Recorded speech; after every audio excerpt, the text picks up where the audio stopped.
So what today is going to be about, Stacy and I are co-presenting today, and what we're going to do is we're going to talk a little bit about getting what you want with what you have, and it's a way of engaging in life right now with nothing changing, everything in your life exactly the way it is, the same people, the same events, the same home you go to, the same dog when you go home to, everything the same, but in a way that this time, by the way that you engage it, actually creates something new. And the new that I talk about is the new that you want. Your past. So you're basically picking these millions of bits of information that are coming at you all the time, the information that's going to support what you already know for sure is true. So it's kind of like creating it, but in reality, all you're doing is proving it by picking 7 things that prove a dysfunctional belief out of the millions that are available. So you can create the world that you say is right every time, and so many people out there would rather be right than be happy. So many people would rather be right than be successful. So many people would rather be right than be in a fulfilling, abundant relationship and be able to fully be known and be able to fully know somebody.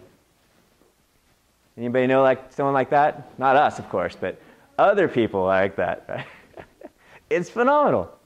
And then it gets even worse. Then we do, with that 7 bits of information that's left, what we do is we distort and we generalize. I don't know, accident there.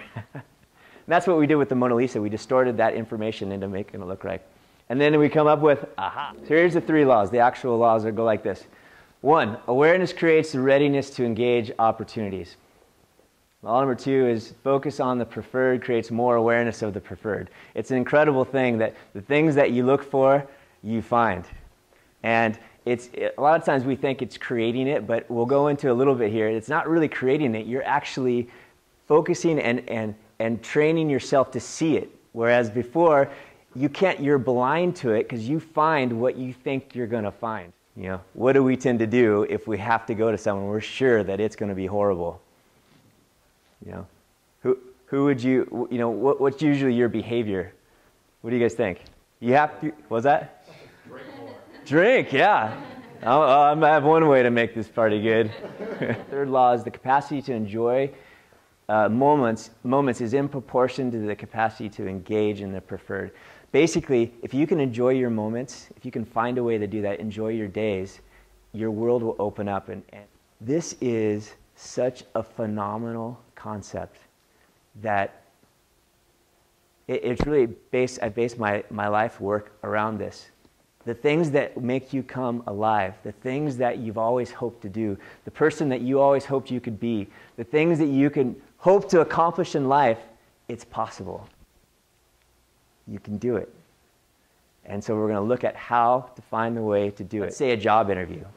How do you show up? When you're not feeling great, you feel self-conscious, you're feeling the opposite of confident, whatever that would be.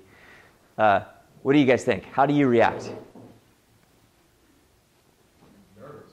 Yeah, you're nervous. So let's write a couple of those down. And afraid. I mean, this list can go on and on and on. And that comes from when you're not confident. And basically, it's viewing yourself in a way that what I say, what I'll call this, it's a limiting belief. It's a false limiting attitude and belief. Call it the Flab. So how about the other way, though? Let's say you're confident. You show up, you're like, I am the guy. I am the woman. You know, you as the woman, not me as the woman. I'm the person that's going to make this happen. If this company, this person hires me, it's going to be the best thing that they ever do, because I am going to make sure that I do a great job. I'm going to sell more. I'm going to innovate more. I'm going to accomplish whatever. You go up like that, what's going on with you? How do you interact in that situation? Yeah, unstoppable. You feel unstoppable. What else? Let me ask you this. Limiting beliefs, I'm going to say this is true nature, real you. Who would you rather show up as? True you or in the limiting belief? Of course. So why is it that we don't do that? Because I say that this is available all the time, but how many times do we show up with these limiting beliefs going, like, isn't that weird? Why do we do that? I mean, has anybody ever done that? Is this just me? Because I've done this a bunch of times, showing up afraid, not listening, focusing on myself, feeling like I'm not measuring up, the challenge, I'm nervous, whatever it is. I mean, am I the only one who does that? Or, okay, good. I want to be that guy. Yeah, I don't know what he's doing. I found him on the... We want to get rid of the flab. No flab. This is what you look like when you're engaging in the flab. Maybe not, you know, that body composition, but that's the face, right? Horrible. So we do this because it's a belief. It's our beliefs. You know, now where do we get our beliefs from? Yeah. From our thinking. And where does it come from as far as the time period? Have you ever thought about that? How do you do? Yeah, on the money there. It comes from our past.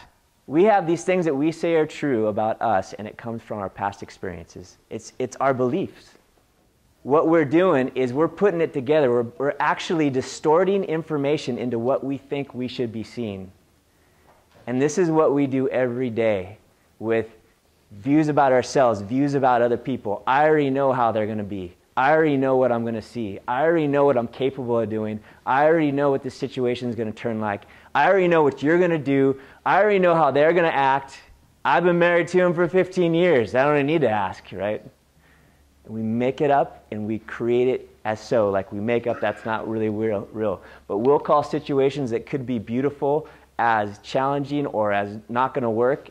And what we do is it's a distortion. We just distort it.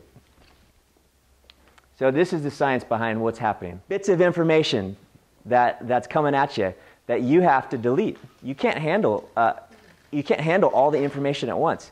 Like if you stop right now and think, what does your big toe on your right foot feel like? Oh, okay. Everybody got it? Feel it? Okay. Did you notice that right before I asked you? No, you didn't. And the reason is you're focused on other things. We have auditory, which is our hearing, kinesthetic information, everything we feel, olfactory, the things we're smelling, gustatory, the things you're tasting, visual, you're seeing, auditory, digital, the things that the pictures that you're making up in your mind, the thoughts. They're every second like blasting you with information. But there's a guy named George Miller. He was a psychologist in the 50s. Hey, he did a study. And the study was humans really, they can only handle information at 5 plus or minus 2 bits of information at a time. And so your conscious memory can only handle at max usually 7 pieces of information per moment. Like, and that's why we got our phone numbers. You know, they're 7 digits long. Because they're like, well, a normal human can only memorize 7 digits, so you know, we'll plan it for that. So here's what's happening though. You have millions of bits of information coming at you all the time. The first thing that you do, because you can't handle that much information, is you delete, like, the vast majority. Millions, and you delete it down to 7 per moment. There's a lot of info there that you're deleting.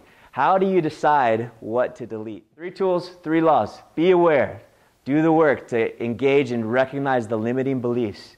Focus on what you want. Keep on focusing with preferred and designed affirmations. Enjoy your moments and do daily reviews so that you can keep those moments on the tip of your tongue.